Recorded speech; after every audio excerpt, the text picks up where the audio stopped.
G20 जिसकी 200 से भी ज़्यादा बैठकें भारत में हुई हैं, उस G20 के बारे में आज हम जानेंगे कि ये आखिर बना कैसे, क्यों बना।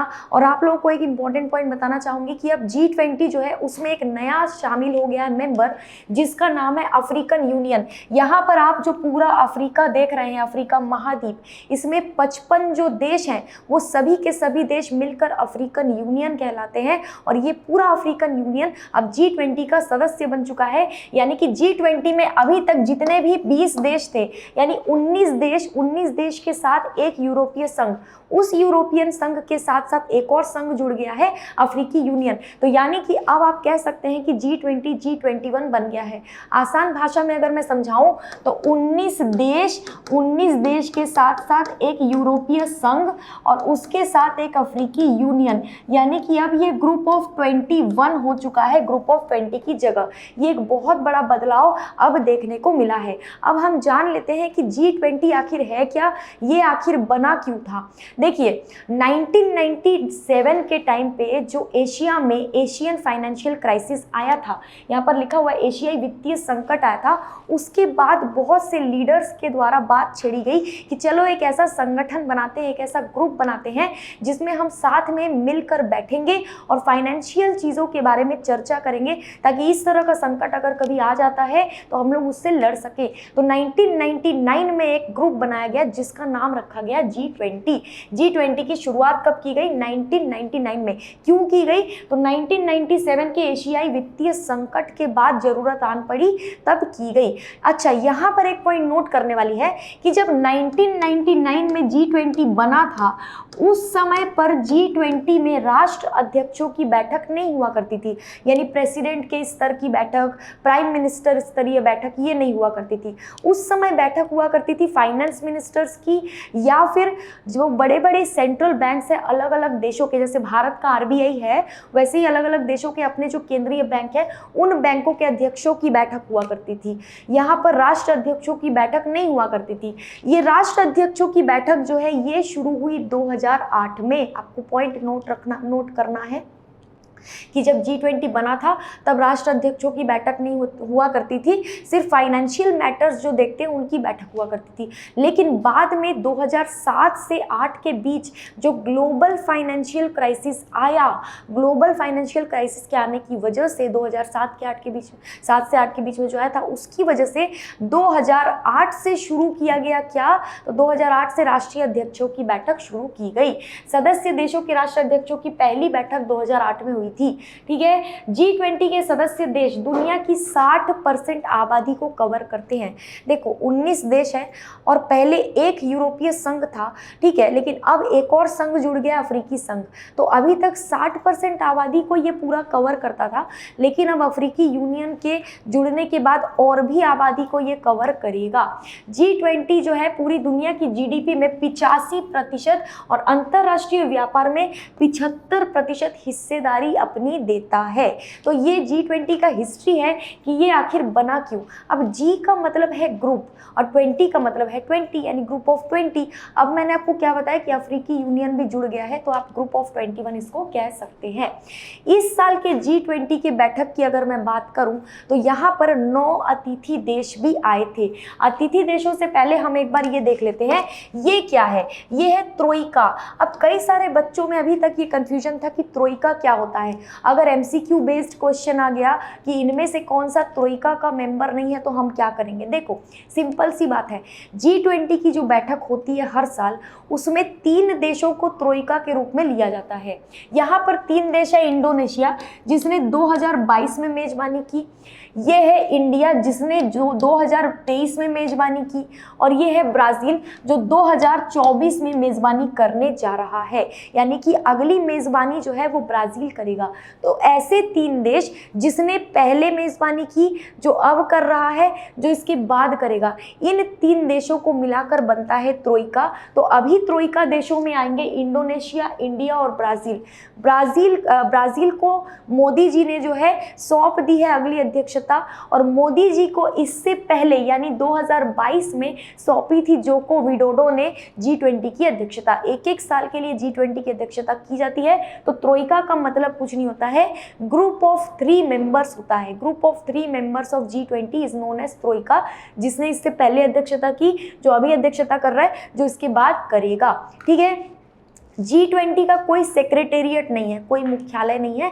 जिस देश में जिस साल यहाँ पर बैठक शुरू होती है, जो देश जिस साल मेज़बान होता है, मेज़बानी करता है, उस देश में सेक्रेटेरिएट चला जाता है, वही हेड बन जाता है। कोई मुख्यालय, कोई सेक्रेटेरिएट इसका नहीं है, ये आपको ध्यान रखना है। ठीक है, अब हम लोग इस साल का जो G20 हुआ है, G20 की बैठक हुई है, इसके बारे में थोड़ा सा देख लेते हैं। मतलब 2022 से 23 के बीच में जो G20 की अध्यक्षता की गई भारत के द्वारा, इसमें मैंने आपको बताया था 200 से भी ज़्यादा बैठकें, यहाँ पर 200 से भी ज़्यादा मीटिंग्स अलग अलग लेवल की, जैसे कि बिजनेस 20 मीटिंग हुई, इन्वायरमेंट 20 मीटिंग हुई, साइंस 20 मीटिंग हुई, अलग अलग मीटिंग्स हुई। लेकिन सबसे बड़ी मीटिंग अगर देखी जाए तो वो अभी हुई है, हाल ही में हुई है, 9 और 10 सितंबर के बीच में। कहाँ पर हुई? तो दिल्ली में हुई। दिल्ली में कहाँ पर? तो भारत मंडपम में हुई। जो राष्ट्र अध्यक्षों की बैठक थी, जो मेन बैठक थी, वो हाल ही में दिल्ली में हुई है। यहाँ पर अतिथि देश कितने, देखो G20 के 20 मेंबर तो थे ही, साथ में कुछ अतिथियों को भी इनवाइट किया गया था। जैसे हम लोग शादी में घर के आपसी मेंबर तो रहते ही हैं, रिश्तेदार तो रहते ही हैं, लेकिन हम बाहर से अतिथियों को भी बुलाते हैं। तो उस तरीके से G20 के जो मेंबर नहीं हैं उनको भी इन्वाइट किया गया था। तो 9 अतिथि देशों को बुलाया गया, Bangladesh, Egypt, Mauritius, Netherland, Nigeria, Oman, Singapore, Spain और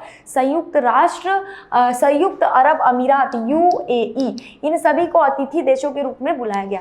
क्या क्या समझौते हुए हैं, कौन कौन से समझौते आखिरी में हुए? अभी जो राष्ट्र अध्यक्षों की बैठक हुई, क्या क्या समझौते यहाँ पर हुए हैं? तो यहाँ इंपॉर्टेंट पॉइंट देखते हैं। Middle east Europe connectivity corridor को लॉन्च किया गया ताकि कनेक्टिविटी बढ़ सके, इंडिया के साथ साथ पूरे एशिया की और यूरोप की कनेक्टिविटी बढ़ सके, इसके लिए एक समझौता साइन हुआ। ग्लोबल बायोफ्यूल अलायंस लॉन्च किया गया। इसको लॉन्च करने में भारत का सबसे बड़ा हाथ है। भारत ने ही इसके बारे में बात छेड़ी थी। ग्लोबल बायोफ्यूल अलायंस का जो उद्देश्य है वो ये है कि अब दुनिया में जितने भी G20 के जो मेंबर्स हैं उनको सभी को ये बताया गया कि अब दुनिया में हमको बायोफ्यूल का इस्तेमाल करना बढ़ाना पड़ेगा। बायोफ्यूल क्या होता है? ऐसा ईंधन, ऐसा फ्यूल जो हम लोग बायोमास से बनाते हैं। बायोमास क्या होता है?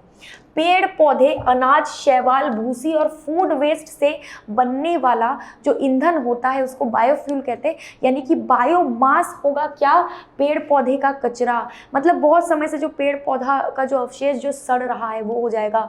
इंसान का या किसी भी जानवर का कोई भी ऐसा जो तुम्हारा अवशेष होगा, अवशेष नहीं बोलोगे उसको, है ना, जो कचरा ही समझ लो। अब तुम लोग समझ पा रहे होगे कि इंसानी और जानवरों का जो कचरा होता है जिसको हम लोग फ्यूल के रूप में प्रोसेस करके इस्तेमाल कर सकते हैं, वो सब तुम्हारा बायोमास में आ जाएगा। अनाज का कचरा, ठीक है, अनाज को जो हम लोग यूज़ नहीं करते हैं, अनाज का जो पार्ट हम लोग यूज़ नहीं करते, फेंक देते हैं, उसको काफ़ी समय तक प्रोसेस करके हम लोग बायोफ्यूल के रूप में इस्तेमाल कर सकते हैं। तो बायोफ्यूल जो है वो पेड़ पौधे, अनाज, शैवाल, भूसी और फूड वेस्ट से बनने वाला ईंधन होता है। इसमें एनिमल का अवशेष और इंसानों का अवशेष भी तुम जोड़ सकते हो।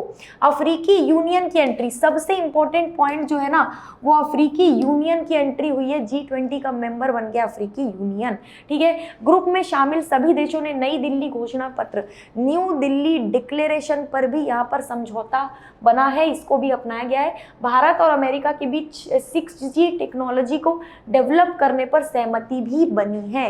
तो ये जो सारी चीज़ें हैं ये हाल ही में जो राष्ट्रीय अध्यक्षों की बैठक हुई है उसमें बात हुई है। नॉर्मली खूब सारी बैठक G20 की हो चुकी है, अलग अलग मंत्रियों की बैठक। अब तुमसे पूछा जाए G20 शेरपा कौन है? जो भी G20 की को रिप्रेजेंट कर रहे हैं, अपने अपने देशों को जो G20 में रिप्रेजेंट कर रहे हैं उनको शेरपा कहा जाता है। तो भारत के शेरपा का नाम है अमिताभ, ठीक है, भारत के जो शेरपा है G20 में उनका नाम है अमिताभ कांत, यानी कि वो भारत को G20 बैठक में रिप्रेजेंट कर रहे हैं, भारत का प्रतिनिधित्व कर रहे हैं, उनको शेरपा बोला जाता है, ठीक है। अब हम लोग G20 में जो सबसे इंपॉर्टेंट पॉइंट है जो हमने नहीं देखा है वो देख लेते हैं कि G20 में अफ्रीकी यूनियन को छोड़ के, जिसकी एंट्री अभी अभी हुई है, जो अब G21 बन गया है, उसको छोड़कर G20 में अभी तक कौन कौन से देश और मेंबर शामिल थे। तो यहाँ पर अगर आप देखोगे ध्यान से तो देखो यहाँ पर पूरे मैप के द्वारा भी समझाया गया और पूरी लिस्ट भी है कौन कौन सा देश जो है वो G20 का मेंबर अभी तक रहा है। तो यहाँ पर थोड़ा सा मैं जूम कर देती हूँ ताकि तुम लोगों को दिख जाए। Argentina, Australia, Brazil, Canada, China, France, Germany, India, Indonesia, Italy, Japan, south Korea, Mexico, Russia, Saudi Arabia, south Africa, Turkey, United kingdom, US और यूरोपीय यूनियन। यहाँ पर जो अतिथि देश मैंने बताए तुम्हें, ओमान, नीदरलैंड, नाइजीरिया, बांग्लादेश, कहीं नाम दिख रहा है? कहीं नहीं दिखेगा क्योंकि वो G20 के सदस्य नहीं है, वो अतिथि के रूप में बुलाए गए। मैप में अगर देखोगे तो जहाँ जहाँ पर राउंड राउंड तुमको जहाँ जहाँ झंडा दिख रहा है वो सारे G20 के मेंबर हैं। तो अब हम लोग ये देख लेते हैं कि G20 की अध्यक्षता भारत को कौन से डेट को सौंपी गई, कब तक अध्यक्षता रहेगी और क्या है लोगो, ये सारी चीजें देख लेते हैं। आपके एग्जाम में इससे क्वेश्चन बन सकता है। भारत 1 दिसंबर 2022 से लेकर 30 नवंबर 2023 तक G20 की अध्यक्षता करेगा, यानी 1 दिसंबर से ब्राजील इसका अध्यक्ष बन जाएगा, जैसा कि मैंने आपको बताया था। थीम क्या रही है इस साल G20 की? तो इस साल की G20 की जो थीम है वो रही है वासुदेव कुटुंबकम, यानी कि वन अर्थ वन फैमिली, ठीक है। साथ में वन फ्यूचर को ऐड किया गया है। ध्यान देना, वासुदेव कुटुंबकम का मतलब वन अर्थ वन फैमिली होता है, लेकिन इसमें ऐड किया गया है वन फ्यूचर। वासुदेव कुटुंबकम जो शब्द है इसको हमने उपनिषद से लिया था। नेक्स्ट है लोगो, ठीक है। लोगो क्या रखा गया था? भारत ने जो मेजबानी की है G20 की, इसका लोगो हमने इस साल क्या अपनाया था? तो इसका लोगो था कमल का फूल। उसके साथ साथ हमारी जो धरती है, हमारा जो अर्थ है, उसको अपना लोगो भारत ने बनाया था। यहाँ पर आपको दिख रहा होगा, ठीक है, ये हमारा अर्थ और ये कमल का फूल। इसका जो कलर आप देखोगे तो ये हमारे इंडिया के फ्लैग का कलर है ना। इसमें आपको केसरी कलर भी दिखेगा, व्हाइट कलर भी दिखेगा और इसमें आपको ग्रीन कलर भी दिखेगा। तो इंडिया के फ्लैग का इसमें कलर है। साथ में G20 के सदस्य जो है, ये तो मैंने आप लोग को ये दोनों पॉइंट पहले ही बता दिए थे कि 60% आबादी है और अभी अफ्रीकन यूनियन शामिल हुआ है तो आबादी और ज़्यादा परसेंटेज में बढ़ जाएगी। बाकी लास्ट पॉइंट भी हमने देख लिया था, तो आपको अच्छे से समझ में आ गया होगा कि G20 आखिर है क्या। सारी चीज़ें हमने डिटेल में कवर की है। किसी भी तरीके का अगर डाउट या कन्फ्यूजन हो तो आप मुझे कमेंट बॉक्स में पूछ सकते हैं। वीडियो को लाइक करेंगे, चैनल को सब्सक्राइब करेंगे और वीडियो को ज़्यादा से ज़्यादा शेयर करेंगे। आज के लिए इतना ही। Thank you so much.